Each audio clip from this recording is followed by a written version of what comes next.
tell you what a tremendous sense of relief they feel after a hike. These are just facts. You have to go through this. You've grown up with these boogers since you were a child. A baby 4 hours old who's breathing the air in the hospital has got Candida albicans because of his respiratory system in 4 hours. Your body is riddled with 140 known and perhaps 20 unknown viruses. If you live in Africa, it's riddled with about 500. And these have to go somewhere when they're neutralized. They're not killed, they're just neutralized so that they can no longer attach to any receptor sites. The outer protein layer, it's now been proven by a number of high institutions, and you will never, ever, ever read about it. Because here's under $1.50 cure for anything from tuberculosis to leprosy to Ebola that was previously unknown as far as a cure went. But it is here now. The millennium in medicine again started on March 11th of 1990, and you can read about it. There's so many things I want to cover here tonight, but I think I'm going to show you something. And after this, we can take a stretch. When I came here,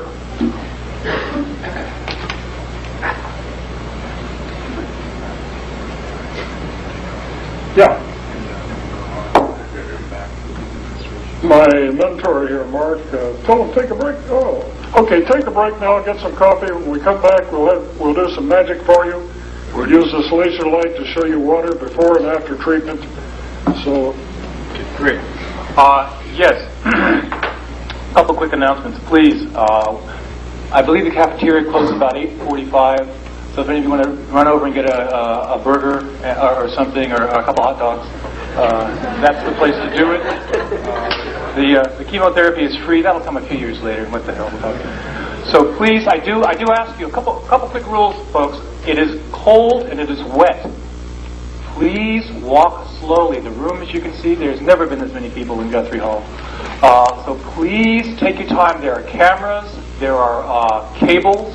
I do ask you to please take your time when you walk. Second rule: please do not ask Bob or myself or anyone questions right now. He will probably answer them in the second part when he gives the demonstration. So please do not approach the table. Please do not congratulate him or anything, or throw things at him or myself. Keep the garlic away. So do not ask us any questions. Let Bob take a break. Let myself take a break. Let Ms. Stillwell take a break, and everyone else. So please save your questions until afterwards. After he comes back, give us our demonstration. Yes, ma'am. Okay. I want to say something. If you want any more information about anything, write down the numbers up on the board. Okay? Great. Okay, folks, it is 8:20 by that clock. We will begin. We will start again at 8:35. Please do not approach the table. No questions yet. We'll see you at 8:35 for the second half. Thank you very much.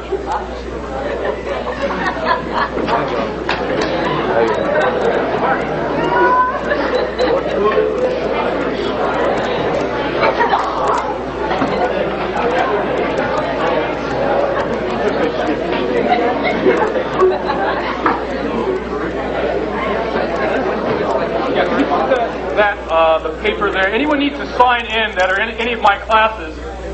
It'll be on this table, the brown table on that. If you can move the paper, please. Over to the brown table. Brown table over there. Please stay away from this area, okay? All right, thank you.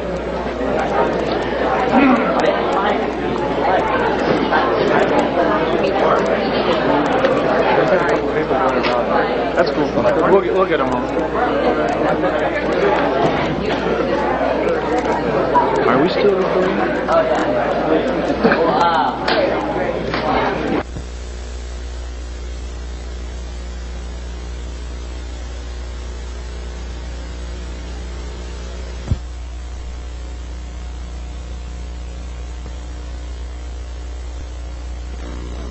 Had some word changes. So if you want any, $2 for those. All you're getting is about 20 words that are different on the last page, but all the rest of it's identical. So anyone who wants some cheap copies, we're going to leave some with Mark for the library here. Yay, Mark. Mark was my bodyguard at a couple of out-of-town conferences. I finally acquired a status symbol in my old age. He did a beautiful job. He came in the room, looked under the beds. There weren't any teeny boppers. There wasn't anybody hanging out on the ledge or in the shower. So, wow, I never thought of that, Mark. You got me in there. I'm going to move around. You better watch out. Okay, I'll try and get out of these people's way. Okay. Now, I'm going to be going over here, so get the camera on some of the small stuff when I do. Yes, sir. You got to work for a living for a few minutes. Yes, sir. We've been collecting the best possible medical information for about the last 40 years. As Mark pointed out, I was national president of the U.S. Psychotronics Association for several years in the 80s, and I got to know some people with absolutely fascinating talents. And if I never had any talent anywhere in my life, I picked up some by osmosis from Galen Hieronymus and Jerry Gallimore and Bob Butlick and Tom Bearden. We were all members of this club, and we didn't know whether we were bullshitting each other or bullshitting ourselves, but we sure stretched our brains. And out of all of this dross, out of all of these tailings, came a lot of information which is immensely valuable. Our paper, the last half of the paper, is devoted on how you can make your own silver colloids. Anybody in here been buying silver colloids, bottles and jars? No, good. You can make it for 1/10 of a penny a gallon. And we're going to do some right here and show you how. And this colloid has been known for nearly a century, and certainly since the late 1800s, to absolutely cure over 650 known diseases. UCLA did tests on this with cultures. They found that colloid, penicillin by the way, that got Sir Arthur Fleming a big prize, only cures 8 diseases, staph and strep, but it doesn't do that anymore because these are strain resistant. Colloid kills 650 within 8 minutes. You don't need to take it 4 times a day for 10 days, which is what your doctor tells you on ampicillin, penicillin, Cipro, etc. We're going to show you how to make the most powerful medicine known. If you're traveling in Egypt or Mexico, you carry a little thing in your shirt pocket, make colloids, you can drink anything. Never get sick. Your animals will stop going to the veterinarians.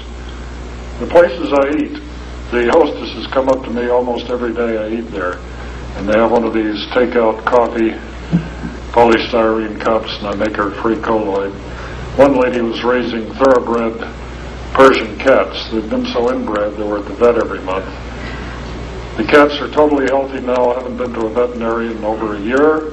The cat will not drink water unless Sherry puts a teaspoon of colloid in the water. The cats must know something. So let's make some right now. This was a glass of tap water that I got out of the sink in the kitchen when I came here. Right out of the tap.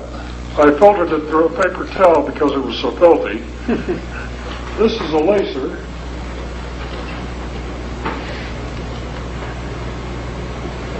Where is the line there?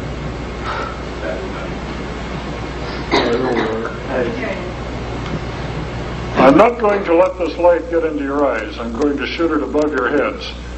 But this is what tap water looks like. I want you to look at the beam, B-E-A-M, as it goes through this 3 inches of water. And if there are any particles in the water, it will backscatter the coherent light from this 670 nanometer laser diode. This is called the Tyndall, capital T-Y-N-D-A-L-L effect, after the physicist who discovered it. It's the way dark field microscopy works. And this is a horrible example of the core. And for those of you listening to the audio section,